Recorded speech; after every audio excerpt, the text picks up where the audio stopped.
Number 20.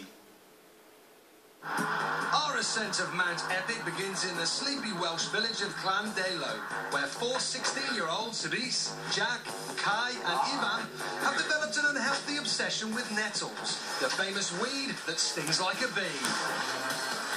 This fearless Welsh crew designed a stunt that proves you don't have to be mad to do science, but it helps. We ask you humbly not to try this at home.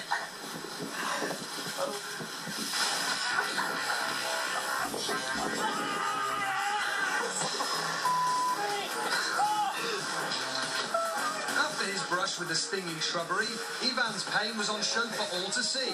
But like any good scientist, he's willing to share the results of his experiment. It felt like, at the start, I thought I could hold it in, and then more pain eventually came because I was hitting more nettles, and eventually I just ran across the field screaming. It lasted about 3 days solid. It wasn't as much pain for that 3 days, it was just this constant irritating and annoying itch.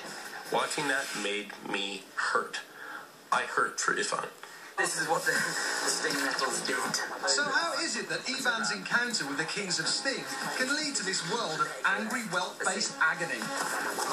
The reason that nettles can sting so quickly is because they've evolved this really clever defense mechanism. They're covered in these tiny silica hairs, which when you look in close at them are actually kind of like needles with a little glass bobble on the top of them. Now when you brush next to these nettles, you end up knocking the top off of these hairs and you're left with a sharp glass shard, which is a lot like a hypodermic syringe. And this syringe is filled with lots of nasty chemicals which it can then just pump straight into your skin.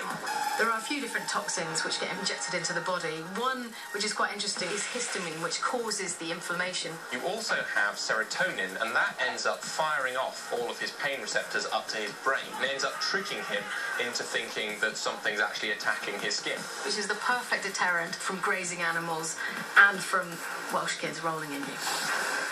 Basing your stunts around braving chemical reactions is one thing, but this next epic stunt shows how the laws of